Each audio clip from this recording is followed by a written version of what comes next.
I'm a nerd, okay? And I think I see so many things that nerds like me do wrong, especially young nerds. Issues that I see young nerds, young techs do time and time and time again, that I finally decided to just kind of enumerate them, and luckily it just happened to turn out to be 10, so. Never provide unsolicited tech support.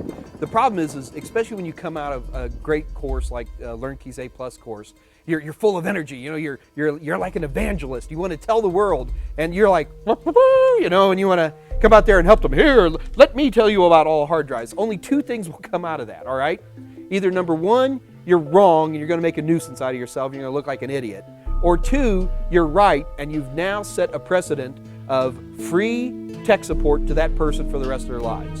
So my attitude is there's plenty of people who will solicit you. Wait for them. Don't technobabble other techs. If you're technobabbling someone, you're insulting them because you're assuming that they don't know enough, that you can use these words and get away with it. For a lot of people starting out, especially the younger people, that just has to come with a little bit of time. No matter what the temptation is, if you've got a warranty, stick to it. Those classic situations when you're a baby tech and your sister's, aunt's, plumber's girlfriend needs help, and then you're coming in out of nowhere and you start working on a machine, something goes thunk, and you can't get an RMA anymore because you just voided the warranty.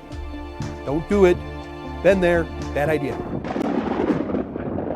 Bringing up the baby techs to help them out and to pass it forward is critical. A lot of times baby techs, you know, they're just like this swarm of little people and they all talk to each other and everything, but over time, as they begin to specialize, they recognize that in and of their specialty is job security, you know, is better pay, and it's a bad habit that techs have, and even I've done this sometimes, is where I tend to want to, what really makes job security is good networks, and bringing up the baby techs to help them out and to pass it forward is critical. It's critical that you keep growing. Nothing terrifies me more than some tech who starts going, you know, Windows XP is good enough for me, don't need, Vista was terrible, 7's not much better, I'm sticking with what I know. Here's a tech, all right, this is the beginning of their career, okay, you get your first job, you start learning really hard. Anybody who's not got a job where they're not learning has got a problem. And then all of a sudden it starts to go like this, it starts to flatten out.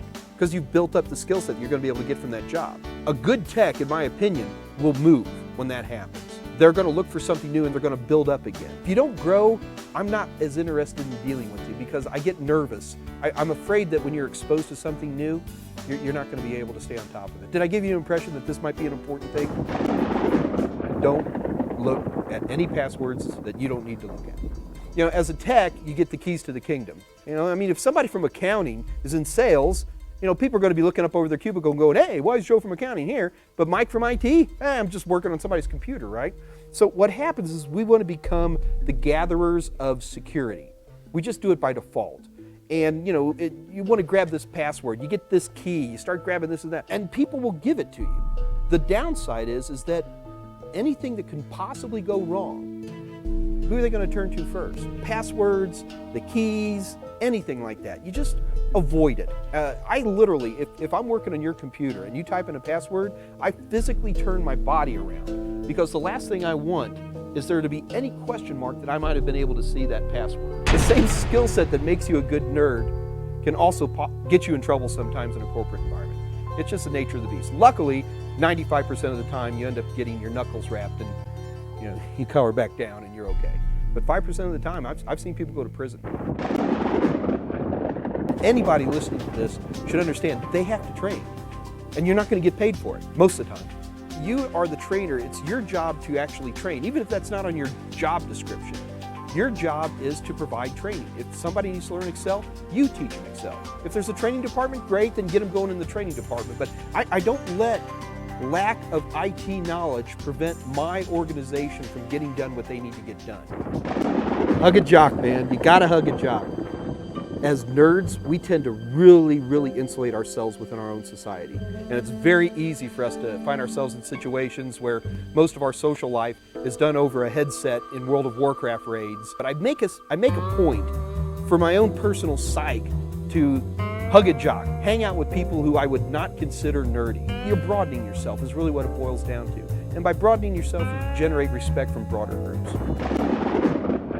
User advocate may be the most important. When my job says I'm to do this, I'm going to take it further than that because I'm an evangelist for technology. And I'm going to become what I call a user advocate. How many people still have index cards or worse than that, Post-it notes, all over the place? It's not that hard to teach people how to do some basic application stuff to allow them to organize themselves. User advocate requires you as a tech to begin to understand the business of your organization. As a nerd, it's easy for me to just swap hard drives. Do you understand? I don't necessarily have to become into the shipping business or, making ice cream or whatever the organization is that's hiring. I don't agree with that. My job, once I get in there, is to understand the entire business. And once I understand the business, then I can see how technology comes into play. And there's a name for a person like that. It's called a system analyst, not a technician. No nerd ever wants to ask for help. The number one thing, the most powerful statement any tech can ever tell me is, you ready? I don't know, but I know how to find out. By asking for help, I get stuff done faster. And by asking for help, I'm putting it forward. You never know what baby tech can help you out.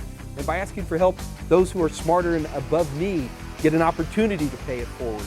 It creates an organization of interconnectivity where people are helping each other, but it's hard for us because we just don't want to ask for help.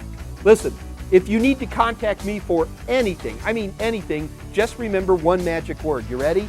DESWEDS, DesWeds. And when you type it with one finger on your left hand, you'll see why I use that name. I'm DesWeds at everything. Just type in DesWeds. You can chat with me, you can send me emails, you can check out my Facebook pages, anything you want. If you do that, I will contact you back and I will give you lots of extra information, good stuff, good people to communicate with, and it's absolutely critical. And by the way, get your instructor to contact me too, okay?